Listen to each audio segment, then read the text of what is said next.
Watching and seeing a movie are two different things. Shutter Island, 2009, by Martin Scorsese is one of those must-see films. And this means peering into the smallest details and listening to the intonations of the characters, following the facial expressions and gestures of the characters. These nuances are extremely important for understanding the picture.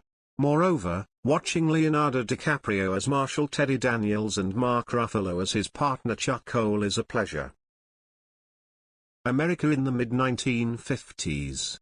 Two marshals are sent to Shutter Island to a hospital for mentally ill criminals. Chuck Cole immediately makes it clear to the viewer that the matter is serious, saying we will not be sent to the poor fellows who hear voices and chase butterflies. In the very first minutes of the film, we learn about the personal tragedy of his boss, Teddy. He says that his wife died. She suffocated when the apartment was burning downstairs.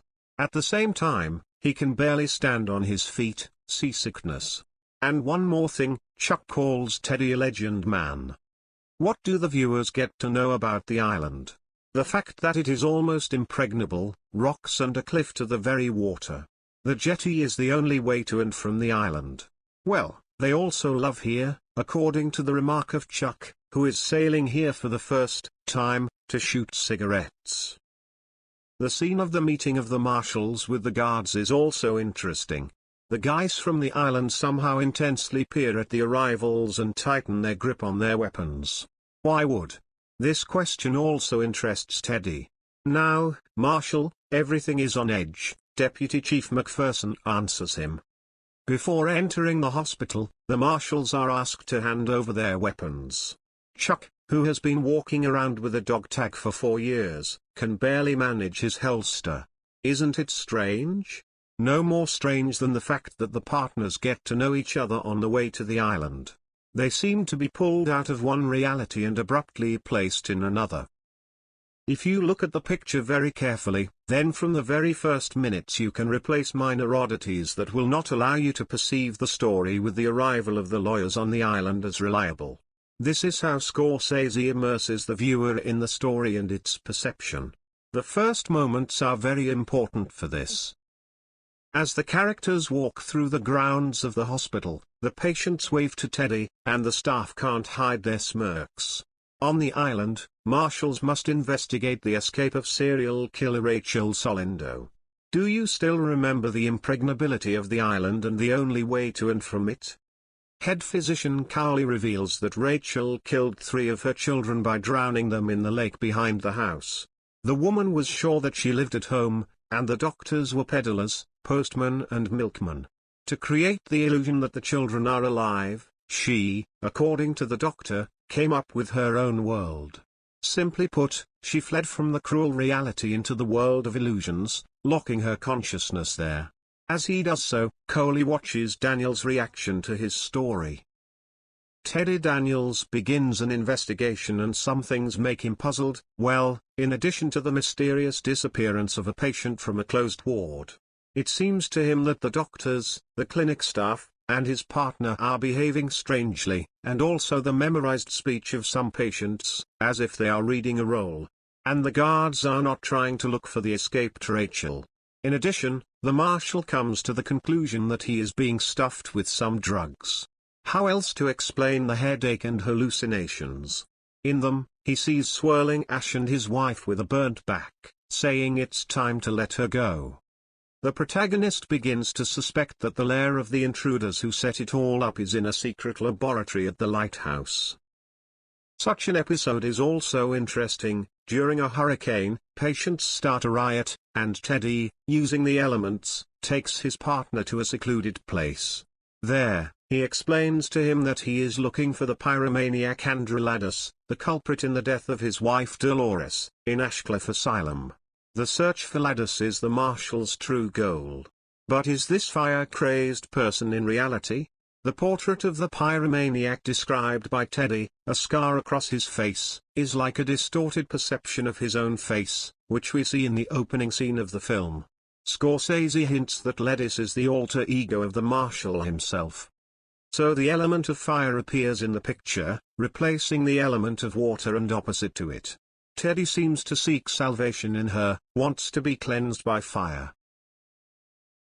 Shutter Island is interesting in that almost everything that happens on the screen is a role-playing game invented by the doctors of Ashecliffe Hospital to awaken consciousness in patient number 67, Andrew Laeddis. The true state of things is revealed only in the last minutes of screen time. So, Andrew, a World War II veteran, lived with his mentally ill wife, Dolores, and 3 children. Andrew realized that Dolores was unwell. He confesses this to the doctors in one of the final scenes, pleads guilty to not paying attention to her state of mind in time. Andrew himself had no less problems: post-traumatic stress disorder, addiction to alcohol. All this did not let him understand how sick Dolores really was. The terrible truth came to light only on the day when, returning home, Andrew found his children dead. Unable to cope with his despair, Andrew kills his own wife, whom, according to him, he loved so much, but, however, could not help her cope with her mental breakdown. Grief from the loss of a family and heavy guilt are so unbearable for Andrew that he creates a new identity for himself, Marshal Teddy Daniels, and once in the Ashecliffe Hospital, invents a sophisticated conspiracy theory, according to which he was deceived into this place under the guise of an investigation. In reality, Ashecliffe's doctors are trying to help him. Chief Physician Cawley and Laeddis attending physician Lester Sheen believe that with the help of competent therapy, insanity can be cured without resorting to surgical methods. There are, however, opponents of their theory, Warden and Dr. Nyring, who believe that a dangerous patient should be subjected to a lobotomy. The treatment of Laeddis under the supervision of Lester Sheen proceeds with varying success. He then returns to reality, then again goes into his detective fantasies. And then Cawley and Sheen decide on the last step. They arrange a role-playing game with the participation of the entire hospital staff, the purpose of which is to clearly show Laeddis the illogicality of his detective fiction and force him to reject his own nonsense. At the first viewing of the film, some details may escape attention, but if you review Shutter Island, already knowing the essence of the plot and the ending, you can see that the authors from the very beginning suggested the right decision to us. I will list what I managed to notice, and you can supplement the list with your own observations. In the very first frames, we see that the cabin on the ship, in which Teddy is located, is hung with chains and shackles. Why are they needed here? Obviously, a dangerous patient, Andrew Laeddis, was previously bound with these chains, but he was released before the start of the experiment. When Teddy and Chuck land on the island, the guards are extremely wary, and not surprising, because the guards know that they are dealing with an unstable mentally ill person who, according to doctors, has already harmed others. And in the future, you can notice more than once that the guards tense up every time they see Teddy. They are ready to grab him at any moment if he gives the slightest sign of insanity. On the way to the hospital, Teddy notices that the area's fencing is energized. "How did you figure that out?" asks Chuck, aka Lester Sheen. "I've seen this before," Teddy says, without specifying where he might have seen it. Later it will become clear that Teddy Andrew has already spent 2 years in the Ashecliffe Hospital and, of course, knows that her fence is energized. The real Rachel Solindo, actually a figment of Andrew's imagination, tells Teddy that they are trying to drug him, that even the cigarettes he is offered contain hallucinogens. But in reality it's quite the opposite. When Teddy gets to the lighthouse, drive. Cawley explains to him that the tremors and hallucinations, what Teddy believed were the result of taking psychotropic substances, are actually only the result of the refusal of drugs that patient Andrew Laeddis took for 2 years at Ashecliffe Hospital. These drugs did not cause, but suppressed painful hallucinations.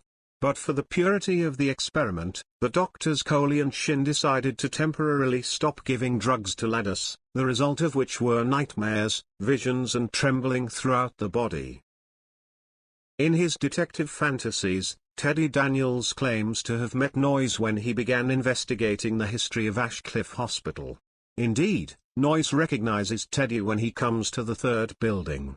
But the real state of affairs is explained by Dr. Cawley at the end of the film. Noyce and Laeddis met already in the hospital, and the former contributed to the development of a conspiracy theory, which the latter later used in his accusations against doctors. However, when Noyce called Laeddis by his real name, he broke down and beat his friend. It was this event that led Warden and Dr. Nyring to demand a lobotomy for Laeddis, and Dr. Cawley and Lester Sheen to give him one last chance in the form of a role-playing game. During the interrogation that Teddy Daniels arranges for the staff, you can see how frivolous they are about what is happening. One of the nurses starts to joke, and the others laugh at Teddy and the interrogation because they know that one of the patients is standing in front of them. Only thanks to the intervention of Dr. Sheen, whom Teddy considers his partner Chuck, is it possible to restore order at least for a while. When Teddy interrogates Mrs. Kearns and the conversation turns to Dr. Sheen, both the patient and the doctor are embarrassed as she has to talk about who is sitting across from her at the table. That's why she asks Chuck to bring her water, and he readily complies with the request to avoid an awkward moment. Mrs. Kearns texts Teddy run as she knows he is not being watched too closely right now and has the option to leave the hospital. When Teddy notices that Mrs. Kearns is speaking as if by memorized words, he is absolutely right. The staff and the most sane patients were instructed about their roles in the upcoming game. Staff and patients treat the experiment differently. So, the frightening-looking elderly woman who presses her finger to her lips when she sees Teddy at the beginning of the film is apparently glad to be able to take part in the game. Her gesture means that she was asked to be silent and she will be silent so as not to spoil Andrew's pleasure to be in the role marshal. Other patients cannot help laughing, in the scene when Teddy is talking to Drive. Cawley, returning from the third building, patients can be seen in the background, who chuckle at Teddy, while the staff orders them to do not look in his direction.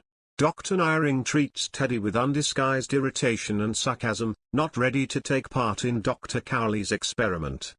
Finally, not hiding at all, one of the security officers, who picked him up after a night in the cave, is talking to Teddy.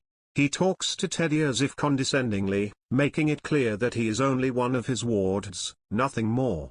And when, at the end of the conversation, Teddy remarks, "You don't know me," the officer replies, "I know you very well." And no wonder, because Andrew spent 2 years under the roof of Ashecliffe. One of the key scenes of the film is the appearance of Teddy Daniels at the lighthouse. As he believed, a secret laboratory is hidden here, in which Cawley and company perform terrible experiments on people. Armed with a gun, he makes his way to the lighthouse, where he finds nothing like his suspicions. The lighthouse is completely empty and half abandoned, and the more absurd looking around Andrew Teddy with a gun at the ready. Here Drive. Cawley is already waiting for him and finally explains the essence of the experiment. It was important to Cawley and Lester Sheen that Andrew get to the truth on his own, without anyone else's help. The doctors wanted the patient to fully live his role from beginning to end, finally solving the riddle, the answer to which is himself. They hoped that only in this way Andrew would be cured and he could avoid the lobotomy. Their hopes were indeed justified. Realizing the absurdity of his assumptions about the island and the hospital staff, Andrew remembered the reason why he came to Ashecliffe. All the pain and guilt fell on his shoulders again. In addition, Dr. Cawley said that this is not Andrew's first return to reality. Finally, the decisive moment arrives. Dr. Sheen strikes up a conversation with Andrew, wanting to find out if he has finally accepted reality or not. At this point, Andrew is completely lucid, but the guilt is so unbearable that he makes a conscious decision to go for a lobotomy. This becomes clear from his parting words to Dr. Sheen. Which would be worse, to live as a monster, or to die as a good man? For himself, Andrew Laeddis makes a choice. He wants to die a good man. And, already fully aware of who he really is, Drive. Cawley's therapy still worked. He pretends to still think he's Teddy Daniels. Dr. Sheen nods doomedly to his colleagues standing at a distance. The experiment failed, he will have to go to extreme measures. However, Andrew's phrase may make it clear to Lester Sheen that he agreed to the lobotomy voluntarily. But the doctor does not dare to contradict the patient in his desire. In the last frames, we see Andrew getting up and walking towards the doctors, who will now take him to the operation. He is well aware of what he is doing, but does not want to continue his life as a monster who could not save his wife and children from death. One would think that there is no special, deep meaning in what is happening for the viewer, that the film is just an exciting attraction and a puzzle. But in fact, there is a pretty powerful idea here. And there are a few more details about this. The filmmakers, including the author of the original novel, made the hero a war veteran for a reason. Fake flashbacks with evidence of Nazi atrocities are not accidental here either. The hero could transform his sense of guilt into anything, but he projected it onto the events in the concentration camp, which, albeit in other scenery, took place in real history. About hydrogen bombs and other weapons that threaten to destroy all of humanity, two characters speak at once, a female patient at the beginning of the film and prisoner Billings. The latter generally does it with rage, trying to shout to Teddy. Yes, and the marshal himself thinks that monstrous experiments are taking place on the island, similar to the experiments of the Nazis. He is echoed by the imaginary Dr. Solindo. Now let's remember that most viewers didn't notice the key frame at the beginning of the film, the hand of the interrogated patient with an imaginary glass. From the first time, many other clues were not noticed, although some were given almost head-on. Teddy and I just didn't want to pay attention to them. The real fascism in history, threatening to destroy all of humanity and in the end almost did it, also began both clearly and, as it were, imperceptibly to the rest of the world. More precisely, many simply preferred not to notice it. The entire German people, to say nothing of others, pretended to the very end that nothing terrible was happening. The guilt complex appeared only after the defeat of Hitler. But this guilt is quickly forgotten, transforming into something else. The film seems to come from somewhere deep, but it warns, if you do not accept the hard, but obvious facts, the end can be terrible. And this is true both for a single individual and for the whole of humanity.